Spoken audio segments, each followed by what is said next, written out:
18 and parts of the East Coast are going to get hammered this week. Tropical storm Idalia is heading toward Florida's west coast, so the state is now under a hurricane warning. This could be dangerous for thousands of people on Florida's Gulf Coast. Yesterday, Governor Ron DeSantis there in Florida encouraged everybody to closely monitor the storm after issuing a state of emergency for about half of Florida. Now, we could see some of the effects of Idalia later on this week right here where we are in southeast Georgia. Yeah, and right now we have Chief Meteorologist Jennifer Valdez tracking storms heading into the metro this evening as you head home, right? Yeah, as we head home, some storms this afternoon, more storms tomorrow afternoon, and then all eyes on Idalia. Could bring some pretty big impacts to the southeast coast of Georgia, including places like Savannah, St. Simon's Island. Could see well over 2, 3, 4 inches of rain.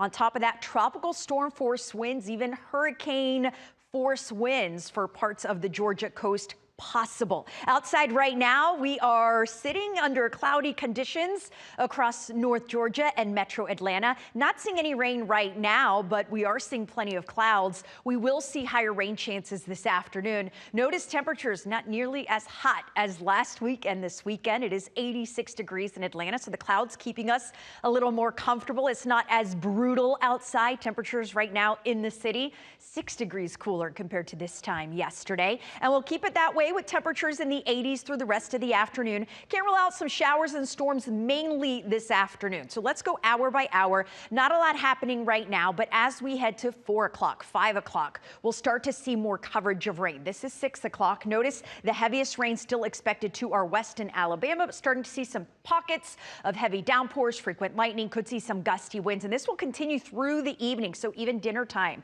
your commute home, and even as you head to bed, still seeing the possibility of some rain and storms. And some of these storms could be strong to severe. All of North Georgia under a level 1 risk of severe weather. Heavy downpours, frequent lightning, strong damaging winds will be the biggest risks as we head into the late afternoon and early evening. Tomorrow we do have another first alert. We have more afternoon storms. Temperatures again not as hot, will be in the upper 80s, but it will impact the afternoon commute. Good news is it does appear the morning commute will be fine, unlike what we saw this morning.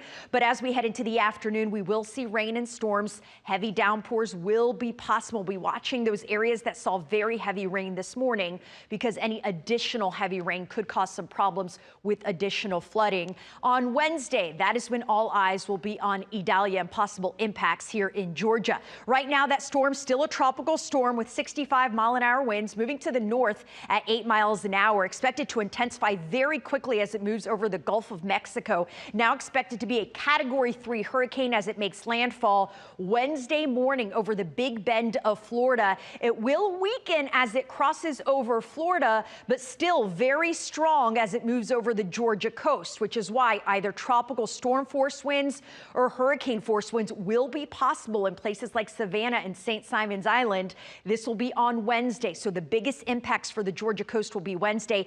On this current track, this will mean minimal impacts for us here in North Georgia. Could we see some of the outer bands? Yes. May there be a little bit of a breeze? Yes. But as far as any significant impacts on this current track, not in the forecast for North Georgia. Heavy downpours will be possible mainly through Florida into the Georgia coast, where we could see several inches of rain. But again, here in North Georgia, much less than that, less than an inch for most areas. And keep in mind, most of this rain is from today and tomorrow. On Wednesday, we'll see lower rain chances here in North Georgia. We still have a first alert because we are watching Idalia and possible impacts, but it is becoming more and more likely that we will not be impacted from this system.